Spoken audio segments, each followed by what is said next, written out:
Science point में आप स्वागत है। कल अपना केमिस्ट्री में देखा था एक रिएक्शन डीकार्बोक्सिलेशन, ठीक है ना। आज अपन लोग लिखेंगे डिहाइड्रेशन। डिहाइड्रेशन का मतलब हुआ, डिहाइड्रेशन का मतलब निर्जलीकरण, निर्जलीकरण का मतलब निर्जलीकरण मतलब वाटर का निकलना, और जो ऐसा करता है उसको बोलते हैं निर्जलीकारक। क्या बोलते हैं? जो निर्जलीकरण का कार्य करता है ना उसको क्या बोलते हैं? निर्जलीकारक, ठीक है। जो शोषण का कार्य करता है शोषक होता है, वैसे निर्जलीकरण का कार्य करता है निर्जलीकारक। ये कौन है निर्जलीकारक? आपको याद करना है, ये बहुत इंपॉर्टेंट है। एक तो है भैया कंसंट्रेट H2SO4, समझ गए आप? ये कंसंट्रेट H2SO4 बहुत खतरनाक होता है, ठीक है ना। अगर मान लीजिए तेजाब की तरह काम करता है, किसी को ऊपर डाल देने हैं तो चमड़ी जल जाए, और यहाँ अगर फर्श चल रहा है फर्श भी जल जाए, इतना खतरनाक होता है, ठीक है। और कंसंट्रेट H2SO4 नंबर 1, और दूसरा होता है P2O5, तीसरा होता है S3PO4, चौथा होता है Al2O3, पांचवा होता है ड्राई ZnCl2, ठीक है। बात आगे समझ लेंगे, ठीक है ना। ये आपको याद रख देना है। अब एलुमिना के बारे में अपन लोग बहुत पढ़ते हैं, आपके भूगोल में भी ये काम आता है। मुक्ता मणि वगैरह जो भी होते हैं ना, ये एलुमिना ही होता है इस तरीके का, ठीक है ना। अगर ऑर्गेनिक केमिस्ट्री में या केमिस्ट्री में कहां पर भी आया है तो बिना को सोचे समझे आंख बंद करके वाटर को निकाल ही देना है, ठीक है। बात आई समझ में नहीं है? 5 याद रखना। जैसे मैं पूछूं नंबर 1, ये CH3 और C डबल बॉन्ड ONS2, इसे बोलते हैं एसिटामाइड। क्या बोलते हैं इसे? Acetamide. What will happen when acetamide react with P2O5? तो क्या बनेगा बताओ? वाटर निकलेगा ना, इसका काम ही वाटर निकलना है। और आपका H2O निकल गया भाई, और क्या बन जाएगा? O यहाँ का और H यहाँ का ट्रिपल बॉन्ड यहाँ पर हो जाएगा, ये बन जाएगा CH3 C triple bond N, यानी साइनाइड बन जाएगा। CH3 CN बन जाएगा। ये लिखूं चाहे नहीं भी लिखो, ऐसे भी लिखो तो भी ठीक है, ये कोई जरूरत नहीं, ऐसे रह गया साइनाइड बन जाएगा। बात आई समझ में नहीं? ठीक है ना। और यही पूछेगा क्या आप इससे इसको कैसे प्राप्त करोगे, तो क्या कहेंगे? P2O5 से रिएक्शन करा देंगे। अब ये पूछेगा इससे आप वापस इसको कैसे प्राप्त करेंगे? इसका आंशिक जलपन करा देंगे, ये प्राप्त हो जाएगा। बात आई समझ में नहीं? अब मैं तुम्हारा पूछूं, ये क्या है? CH3CH2OS, क्या नाम है इसका? क्या नाम है? एथिल एल्कोहल या एथेनॉल, ठीक है ना। एथेनॉल की अभिक्रिया SX, SX का मतलब हुआ एल्किल हैलाइड, सॉरी या X है हेलोजन, ठीक है। क्या होता है जबकि इनकी रिएक्शन कराई जाए ड्राई ZnCl2 की उपस्थिति में एल्कोहल की, क्या हो जाएगा? वाटर आपका निकल जाएगा, निकलेगा नहीं निकलेगा? तो क्या बनेगा? आपके एल्किल हैलाइड बन जाएगा CH3 CH2X, यानी मान लीजिए यहाँ Cl है तो यहाँ Cl लग जाएगा, X प्लस आपका वाटर बन जाएगा। ये बात समझ में आई कि नहीं आई है? ठीक है, समझ आ गई पक्की? चलो ठीक बात है। अब सुन लेते बात, CH3X और प्लस H2O है। अब मैं मान लीजिएगा एक टेम्परेचर बेस्ड रिएक्शन निकाल रहा हूं, आपको याद करना पड़ेगा। ये मान लीजिए CH3 और ये चलो इसी बोल देता हूं, CH3 CH2 और ये OH। ये रिएक्शन याद करना नहीं आपको, कंसंट्रेट H2SO4 से रखा हुआ, कैसे? कंसंट्रेट H2SO4 से, ठीक है। ये टेम्परेचर बेस्ड रिएक्शन है, ठीक है ना। मान लीजिए मैं तेरे को पूछूं कि आपका अगर 0 डिग्री सेंटीग्रेड ताप पर इसकी रिएक्शन कराए तो क्या होगा, ठीक है ना। तो 0 डिग्री सेंटीग्रेड ताप पर रिएक्शन कराएंगे तो ये बनेगा C2H5 वोल्टेज 2SO4, ठीक है। समझ बात होती, ठीक है ना। और चलो ये बाद में करूंगा, एक मिनट अब कुछ और दूसरी करा देता हूँ, एक दिन याद करने में ठीक नहीं रहेगा, ठीक है। इसको करके बाद में बताता हूँ इसको, ठीक है। अब देख, मान लीजिए मैं एक चीज और करूँ, मान लीजिए ये CH3 और ये हुआ COOS का नाम तो मुझे सुना था इसका, क्या नाम है इसका? एसिडिक अम्ल। क्या होता है जबकि एसिडिक अम्ल की रिएक्शन P2O5 से करवाई जाए, क्या होगा? वो वाटर निकालेंगे, लेकिन अब इसमें ध्यान रखना, यहाँ वाटर निकालने के लिए ये H काम में लेंगे। ये पैराफिन्स होते हैं, एल्किल जो ग्रुप होता है नहीं, उसकी क्रियाशीलता कम होती है, उसका वाटर नहीं निकालेंगे, H काम में नहीं लेंगे। एक H से तो अपन निकाल नहीं सकते, नहीं निकाल सकते ना वाटर, है ना। तो 2 H काम में लेंगे, ये निकाला 2 H, ये लिए, और ये -H2 कर दिया, या वहां लिख दो H2O, चाहे कुछ भी कर दो, कोई फर्क नहीं, प्लस में लिखो चाहे यहाँ लिख दो, कोई दिक्कत नहीं। और आपका बन जाएगा CH3CO, और ये आपका O, और ये CH3 और ये CO। मैं कैसे लिख दूं कोई फर्क नहीं चाहिए, ऐसे लिखो तो भी ठीक, ऐसे लिखो तो भी ठीक। इसका नाम है एसिटिक एनहाइड्राइड। क्या नाम है? Acetic anhydride. क्या होता है जबकि एसिटिक अम्ल की अभिक्रिया P2O5 से करवाई जाए तो क्या होगा? वो एसिटिक एनहाइड्राइड बनेगा। ठीक है, अब सुनो, अगर इससे वापस मुझे ये प्राप्त करना तो क्या करूंगा बता? इससे मुझे वापस ये प्राप्त करना तो क्या करूंगा बता? इसका जलावटन करा दूंगा, वाटर से रिएक्शन कराऊंगा, ये बन जाएगा वापस, और P2O5 से रिएक्शन कराऊंगा, ये बन जाएगा। नहीं बना समझ में? है बैठ गया ना? अब एनहाइड्राइड का मतलब क्या होता है, बहुत इंपॉर्टेंट है। एनहाइड्राइड कहते हैं किसको है? एनहाइड्राइड का मतलब होता है दो आप अणु दो, दो मॉलिक्यूल लो, ठीक है, दो मॉलिक्यूल लेकर के उसमें से एक वाटर मॉलिक्यूल आप निकाल दो, उसको क्या बोलेंगे? एनहाइड्राइड बोलेंगे।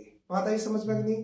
ठीक है, दो वाटर मॉलिक्यूल आप लेंगे, सॉरी दो मॉलिक्यूल लेंगे किसी भी यौगिक के, सामान्यतः है, केमिस्ट्री में कोई नियम नहीं है, एक से भी कम हो सकता है, ठीक है ना, तो सामान्यतः दो लेकर के एक क्या करेंगे? वाटर मॉलिक्यूल निकाल देंगे, तो आपका एनहाइड्राइड बन जाएगा। जैसे मैं तुम्हारा बोलूं, मुझे ये बताओ HPO3 है या ऐसे इसको दो HClO4, इसका बहुत ज्यादा एग्जाम आता है, इसका एनहाइड्राइड क्या होगा बता? HClO4 का एनहाइड्राइड।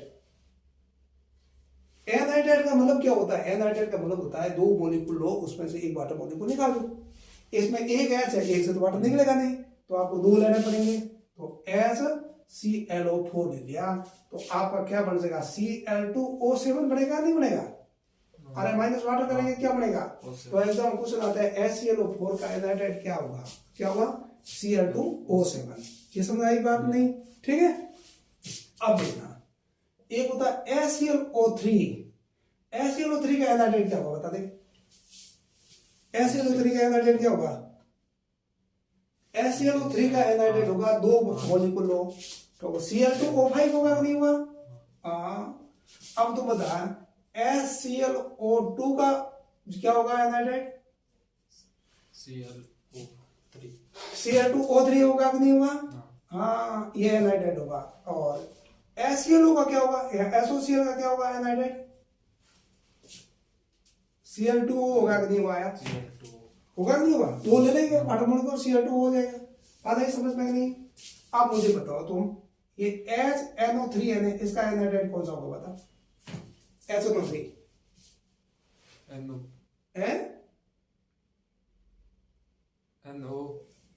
N2O5 और क्या था? N2O5 होगा नहीं होगा? दो ले लेंगे, दो में से वाटर मॉलिक्यूल निकाल देंगे भाई, दो ले लेना है, कहने की जरूरत नहीं, दो लेके वाटर मॉलिक्यूल। एग्जाम में ऐसा नहीं देगा दो, तो मैंने पूछेगा मैंने HNO3 का एनहाइड्राइड होता है तो N2O5 तो होता नहीं होता है, हैं? पता HNO2 का एनहाइड्राइड कौन होगा बता? HNO2 का एनहाइड्राइड N2O3 हुआ कि नहीं हुआ? बस वेरी नाइस। अब तुम बता H2SO4 का नाम सुना खुद ही, H2SO4 इसका एनहाइड्राइड कौन होगा बता? H2SO4 खुद भी ले लेते हैं, हैं? SO3 बिल्कुल है ना, SO3, लेकिन वास्तव में इसका क्या होता है? H2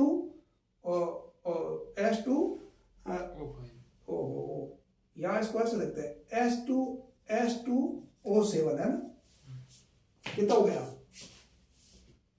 8 दो गए ना, ओलियम बोलते हैं इसको। इसका मतलब ही होता है ओलियम का सद्धुम सल्फ्यूरिक एसिड बोलते हैं इसको। इसका मतलब होता है कंसंट्रेट H2SO4 और प्लस SO3। समझ में बात को नहीं? इसका मतलब ये होता है। तो ऑर्गेनिक केमिस्ट्री अपन पढ़ेंगे ना, उसमें शुरुआत में रिएक्शन इसके आएगी एल्केन के साथ में, सद्धुम सल्फ्यूरिक एसिड से रिएक्शन कराएगी। क्यों? क्योंकि एल्केन की क्रियाशीलता कम होती है, तो सद्धुम सल्फ्यूरिक अम्ल होता है क्या? H2SO4 ये होता है। चलो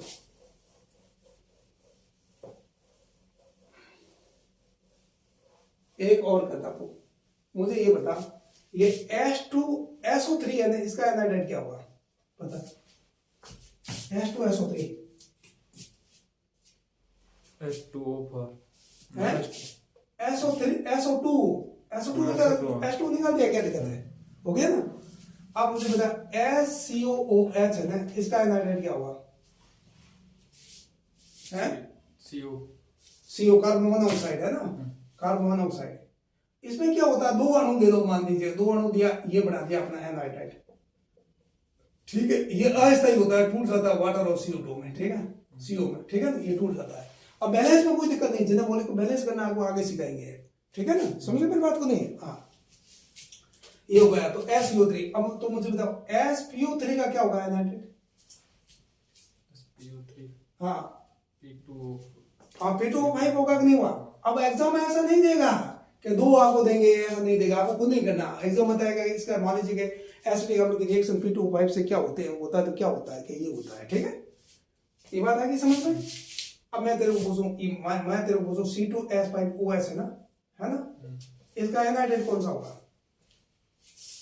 C2H5OH का एनाइड्रेट C2 है, C2H3 C2H2 ये तो तोड़ना ही नहीं यार, ये जो है ना, ये तो इसको तोड़ना, ये कम क्रियाशील होता है, इसको तोड़ना नहीं है, इसको दो अणु देंगे अपन, ये दिए CH3 CH2 और ये OH, क्या बनेगा भाई? क्या? H2 तो ये बनेगा CH3 और CH2 और ये O और ये CH2 और ये आपका CH3। बात है समझ में नहीं है? ठीक है ना, आगे समझ में बात? पक्की बात? चलो ठीक है। तो मुझे बता, एल्कोहल के एनाइड्रेट कौन होते हैं? ये क्या है? ये क्या है?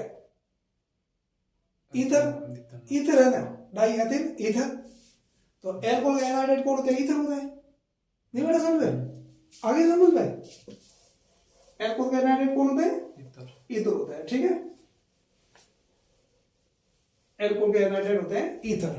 अब मैं तेरे को क्वेश्चन पूछता हूं, ये मान लीजिए C2H5 और ये O और ये C2H5 और ये O, ठीक है, और इसकी रिएक्शन मैं कराऊं कंसंट्रेट H2SO4 से, कंसंट्रेट H2SO4, तो टेम्परेचर होगा 170 डिग्री सेंटीग्रेड, ठीक है। तो क्या बनेगा इससे, तुम बता, क्या बनेगा? वाटर निकलेगा, ठीक है, वाटर निकलेगा, ठीक है, वाटर निकलेगा तो एल्कीन बन जाएगी, ये ध्यान रखना, CH2 दो मॉलिक्यूल प्राप्त हो जाएंगे इसके, एक और दो, ठीक है, उसमें कोई दिक्कत नहीं। प्लस क्या निकलेगा? वाटर निकलेगा, समझ आया नहीं क्या?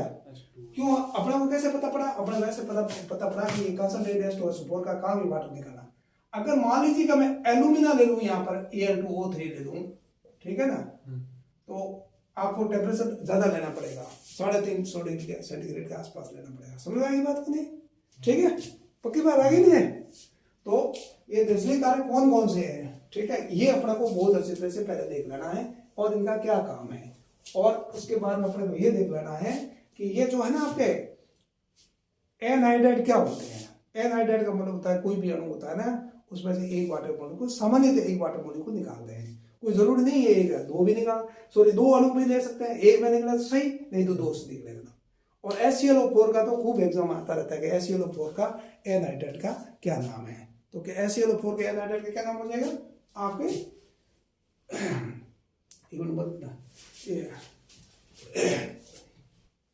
ठीक है, अब देख, ये CH3 CH2 और OH, ये अभिक्रिया इसकी टेम्परेचर बेस्ड रिएक्शन है, ठीक है ना। मान लो कंसंट्रेट H2SO4 से मैं रिएक्शन कराऊं, कंसंट्रेट H2SO4, तो अलग अलग टेम्परेचर पर अलग अलग प्रोडक्ट बनेगा। 0 डिग्री सेंटीग्रेड है, 273 केल्विन, 273 जोड़े 0 डिग्री को केल्विन में कैसे बदलते हैं, आपका 273 जोड़ देते हैं, ठीक है, 273 जोड़ो तो केल्विन लिखेंगे, डिग्री नहीं लिखेंगे केल्विन का, तो आपको बनेगा C2H5 वोल्ट वाइज 2 आपका SO4, समझ बात को, और प्लस H2O। इसका नाम क्या हुआ रे? इसका नाम हुआ डाई एथिल सल्फेट, हो गया नहीं हुआ?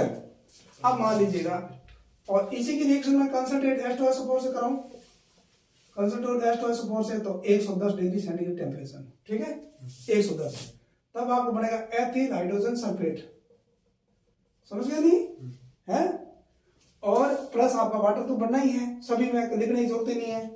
और मान लीजिए टेम्परेचर बढ़ाते कंसंट्रेट H2SO4 यूं का लिख दिया और टेम्परेचर 140 कर दिया, क्या बनेगा? डाई एथिल ईथर, समझ की बात तो नहीं है?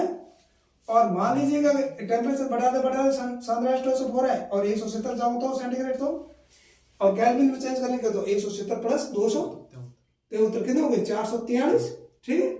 तो आप क्या बन जाएगा, यहाँ एल्किन बन जाएगा। बात है समझ में नहीं, ठीक है। अगर इसको मैं करूँ 170 डिग्री सेंटीग्रेड ताप पर, यही बनेगा, बनना ही है ना, पहले कराया था नहीं कराया। हाँ अब सुनना, अगर मान लीजिएगा यहाँ पर मैं एल्यूमिना ले लूं, एल्यूमिना अगर ले लूं यहाँ पे इसी में, यहाँ पे तो एल्यूमिना ले लूं, तो यहाँ एल्यूमिना मैंने दे दिया Al2O3, तो 250 डिग्री सेंटीग्रेड टेम्परेचर चाहिएगा। और यहाँ एल्यूमिना ले लूं Al2O3, तो उसके लिए आपको टेम्परेचर चाहिएगा आपको 350। ये ध्यान रखना, 6 रिएक्शन आपके ये एकदम आती है, टेम्परेचर बेस्ड रिएक्शन है। होता कैसे है, इसकी मैकेनिज्म अपन पढ़ेंगे, लेकिन ये टेम्परेचर अलग अलग पर्टिकुलर टेम्परेचर पर अलग अलग प्रोडक्ट बनेगा। 6 रिएक्शन आपको याद कर लेनी, समझ में आई बात नहीं, ठीक है। इसका काम क्या है, इसका काम है नजली कारक है तो वाटर निकालने का काम करेगा, मिटा दो उसको, ये हो गया। अब सुनना आगे, अब है ये बहुत ही इंपॉर्टेंट है, मैं एक रिएक्शन बहुत ही इंपॉर्टेंट आपको बताना चाहता हूं, CCl3CHO, इसको बोलते हैं क्लोरेन। क्या बोलते हैं, क्लोरेन। और ये बहुत इंपॉर्टेंट है, बहुत इंपॉर्टेंट इसलिए है, सुन मेरी बात, इसलिए इसको ऐसे देखो चाहे ऐसे देखो कोई फर्क नहीं पड़ेगा, एक बात है। मैं ऐसे बताना चाहता हूं कि ये बहुत इंपॉर्टेंट है। इंपॉर्टेंट इसलिए है कि अपन हेलोक्रोम टेस्ट पढ़ेंगे जिसमें ये प्रोडक्ट बनेगा, और हेलोक्रोम का टेस्ट का क्वेश्चन एक एग्जाम में आना ही है। और ये अगर आपको समझ आ गई नहीं, समझो केमिस्ट्री 10% आपको केमिस्ट्री हो गई है, ये मान लेना, ऑर्गेनिक केमिस्ट्री। और इसकी रिएक्शन करें क्लोरोबेंजीन से, किसके साथ में, क्लोरोबेंजीन के साथ में। ये मान लीजिए क्लोरोबेंज, ठीक है, और ये आपका क्लोरो और ये H। सुनो, जो ग्रुप होते हैं ये Cl है, इसके पास का ये ऑर्थो, फिर मेटा और ये पैरा, ठीक है, ये ऑर्थो और ये पैरा, सॉरी मेटा और ये पैरा। पैरा की पोजीशन एक ही होगी, एक ग्रुप अगर जुड़ा हुआ उसके सापेक्ष, ठीक है। अब हमेशा वाटर जो मॉलिक्यूल निकलेगा ना किसी के साथ, वो हमेशा पैरा का एस निकलेगा, ध्यान रखना। उसके कारण है, अपन आगे पढ़ेंगे पैरा का एस क्यों निकलेगा, बस आज से याद करो इसको कि पैरा से एस निकलेगा। सांद्र H2SO4, कंसंट्रेट H2SO4 का काम ही क्या होता है, वाटर निकालना। एक ऐसे वाटर निकलेगा नहीं तो अपन के लोग क्या करेंगे, एक और ले लेते हैं भाई, ठीक है। ये बात समझ में आई नहीं, ये Cl दिया हुआ और ये आपका H कर लूं, उसे कहा ही लिखो, उसे कोई फर्क नहीं पड़ेगा। ये ऑर्थो और मेटा और ये पैरा, ये वाटर मॉलिक्यूल निकल गया या नहीं निकल गया, निकल गया। तो इसको कैसे जोड़ूं बता, इसको ऐसे जोड़ूंगा, Cl3 C लिख देता हूं, कोई दिक्कत नहीं, या CCl3 कोई दिक्कत नहीं, कैसे लिख, चलो यहां देखो CCl3 और CH, और ये यूं और ये यूं, दो जुड़ गई, और यहां से आपका ये जुड़ा, और ये अगर मान लीजिए ये नहीं लगाया ना, इसका मतलब क्या, अपन वहां पढ़ेंगे तो भी आपकी गलत है। ये यहां से जोड़ो तो यहां से ये C ध्यान लग जाएगा, यहाँ का C ध्यान लग जाएगा। ये पैरा हुआ कि नहीं, ये ऑर्थो और मेटा और ये पैरा, ये ऑर्थो और मेटा और पैरा, ये हो गया। इसको बोलते हैं DDT, क्या बोलते हैं इसको, DDT, ठीक है, ठीक है कि नहीं, DDT, ठीक है, इसको बोलते हैं DDT का नाम आपने सुना ही होगा, ठीक है। ये हो गया। अब अगली रिएक्शन, सांद्र H2SO4, क्या सांद्र H2SO4 ने क्या किया, वाटर मॉलिक्यूल निकालने का काम किया, DDT ऐसे बनता है, हो गया ना, कहाँ है ये। अब एक अभिक्रिया है बहुत इंपॉर्टेंट है, क्या होता है जबकि फिनोल की अभिक्रिया थैलिक एनहाइड्राइड के साथ में कराई जाएगा, बहुत इंपॉर्टेंट है ये, देखना है। और ये लोग सब गलत करते हैं, सुनना, ये हुआ आपका C डबल बॉन्ड O, और ये O और ये C डबल बॉन्ड O, ठीक है, समझ में आ गई नहीं, है ना। यहाँ का O नहीं हटेगा, ध्यान रखना, फिनोल का। और फिनोल के लिए भी क्या करेंगे, 2 H लेंगे, 2 H चाहिए कि नहीं चाहिए, फिनोल का पैरा से OH हटेगा, H पैरा का, ठीक है, ये H, और मान लीजिए दूसरे फिनोल ग्रुप ले लो, तो ये आपका हुआ, ये OH यहाँ लगा दिया और यहाँ का H हो गया, हो गया। और ये वाटर मॉलिक्यूल निकाल दिया, निकाला, और कंसंट्रेट H2SO4, क्या काम हो गया, कंसंट्रेट H2SO4 हुआ कि नहीं हुआ भाई, है, ठीक है। तो कंसंट्रेट H2SO4 से हो गया, तो ये रिएक्शन बन गई आपका, ऐसे हो गया। ये इसको याद कर लेना, ये क्वेश्चन एग्जाम में आएगा ही आएगा। और ये O और ये O और ये C और ये, ठीक है, 2 ग्रुप लगा दिया और 2 फिनोल लगा दिया आपका यहाँ, ग्रुप ये OH, यहाँ से यहाँ करना है, और यहाँ से और ये OH हो गई फिनोल। इसको बोलते हैं फिनोप्टलीन। ये फिनोप्टलीन का सूत्र आना चाहिए एग्जाम में, प्रैक्टिकल वगैरह होता है ना, इंडिकेटर है, बहुत अच्छा सूचक है, ठीक है ना। प्रैक्टिकल किया कि नहीं किया, उसमें काम आएगा। इसका फिनोप्टलीन का स्ट्रक्चर भी आना चाहिए। आपको पूछेंगे फिनोल से आप फिनोप्टलीन कैसे प्राप्त करोगे, तो फिनोल की अभिक्रिया थैलिक एनाहाइड्राइड के साथ कंसंट्रेट एस्ट्रोन सपोर्ट की उपस्थिति कराते हैं तो क्या बनता है, आपका फिनोप्टलीन बनती है। बात आ गई समझ में नहीं, ठीक है, चलो ओके।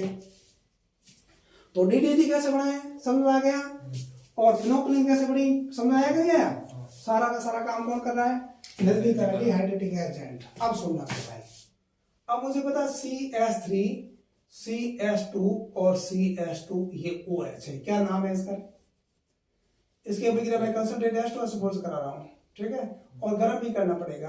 क्या नाम है बहुत बता इसका, है प्रोपेनॉल नहीं है ये, ठीक है। तो ये अगर प्रोपेनॉल है तो ये क्या होगा बता, ये क्या होगा, ये 1 प्रोपेनॉल है, ये 2 प्रोपेनॉल है, ठीक है ना। आप इसको बोलेंगे N प्रोपिल एल्कोहल, साधारण नाम इसका नाम होगा, साधारण नाम आइसोप्रोपिल एल्कोहल। कैसे होगा अपना आगे देखेंगे, ठीक है। इसकी रिएक्शन कंसंट्रेट एस्ट्रोन सपोर्ट से कराऊं, क्या बनेगा पता, इन दोनों में प्रोडक्ट एक बनेगा, OH यहाँ का H यहाँ का हटा दो, OH यहाँ का और H यहाँ का हटा दो, प्रोपीन बनेगी नहीं बनेगी, तो दोनों में प्रोपीन बन जाएगी भाई, प्रोडक्ट एक ही बनेगा, ठीक है। यहाँ की समझ में प्रोपीन बनती है। तो क्या होता है जबकि एल्कोहल की अभिक्रिया सांद्र एस्ट्रोन सपोर्ट के साथ की जाए तो ये एल्कीन बनती है, ठीक है। अब सुनना, मान लीजिए मैं ये कर दूं तो क्या बनेगा बता, ये वाला तो कोई दिक्कत नहीं है।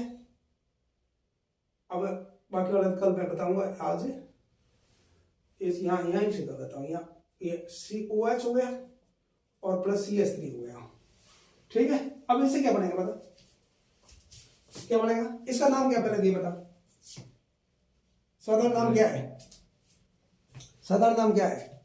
अब अपन पढ़ेंगे, ग्रुप पढ़ेंगे तब आपको नामकरण साधारण आएगा। ये सेकेंडरी कार्बन से एस हटाया, ठीक है, द्वितीय ये 1 डिग्री कार्बन, ये 2 डिग्री कार्बन से एस हटाया और OH लगा, 2 डिग्री कार्बन से एस हटाया, गुरु जो गुरु बनेगा उसको बोलेंगे द्वितीयक। 4 कार्बन इसलिए इसका नाम गया द्वितीयक ब्यूटेन, और OH लग गया तो इसका नाम गया द्वितीयक ब्यूटेन एल्कोहल, और IUPAC नाम है ब्यूटेन 2 या 2-ब्यूटेनॉल, ठीक है। अब इसमें ये हो सकता है OH यहाँ का H यहाँ का ले, और OH यहाँ का और H यहाँ का ले, तो 2 प्रोडक्ट आपको पड़ेंगे इसमें, ठीक है। अब मुख्य प्रोडक्ट कौन सा होगा इसका अपने को जांच करनी है, ठीक है। ये डबल बॉन्ड CH2 और प्लस हो जाएगा आपके CH3 और CS डबल बॉन्ड CH3। आई बात समझ में, ठीक है। अब इसकी मैकेनिज्म भी अपन पढ़ेंगे इसको थोड़ा सा, तब इसको समझ बैठेगा। एक सहसेव का रूल होता है, मुख्य प्रोडक्ट कौन सा होता है, सहसेव ये कहता है कि डबल बॉन्ड से जुड़े हुए कार्बन परमाणु पर जितने अधिक एल्किल समूह जुड़े हुए होंगे वह यौगिक उतना ही अधिक स्थायी होगा और वो एल्किन उतनी अधिक मात्रा में बढ़ेगी, ठीक है। यानी डबल बॉन्ड के कार्बन परमाणु से जुड़े हुए कार्बन पर जितने अधिक एल्किल ग्रुप उतना ही वह एल्किन अधिक स्थायी होगी और अधिक मात्रा में बढ़ेगी। तो इस पर एक एल्किन और 2 एल्किन जुड़े हुए हैं, दोनों कार्बन पर इस कार्बन एक पे जुड़े हुए हैं, इसलिए मुख्य उत्पाद कौन सा होगा, मुख्य उत्पाद ये होगा, अधिक मात्रा में ये बढ़ेगा, और गौण उत्पाद ये होगा। समझ में नहीं, ये सहसेव का नियम है। सहसेव का नियम क्या कहता है कि द्विबंध से जुड़े हुए कार्बन परमाणुओं पर जितने एल्किल समूह अधिक जुड़े हुए होते हैं उतना ही क्या होता है, वो एल्किन अधिक स्थायी होती है और अधिक मात्रा में बनती है। समझ में आई बात को नहीं, ठीक है। चलो एक क्वेश्चन और दे देता हूं, तो ये मुझे बताओ CH3 CH2 और CH2 और CH2 और OH, इससे क्या बनेगा, इससे कौन सा उत्पाद बनेगा, इससे कौन सा उत्पाद, मुख्य उत्पाद कौन सा बनेगा, OH यहाँ का और H यहाँ का, तो ये बन गए, बनेगी नहीं बनी, लेकिन इसके मुख्य उत्पाद ये बनेगा, इसमें भी मुख्य उत्पाद यही बनेगा। क्यों बनेगा, इसका मैकेनिज्म कल अपन पढ़ेंगे, ठीक है, ठीक है। तो आज अपने नहीं, अगर आप इस तरीके की केमिस्ट्री पढ़ लोगे तो 10-15 दिन के बाद में आपकी केमिस्ट्री आपके हाथ में हो जाएगी। वैसे अपन शुरू से पढ़ेंगे उसमें आपको बेहतर ढंग से ये समझ बैठेगी, ठीक है। Okay bye, good night.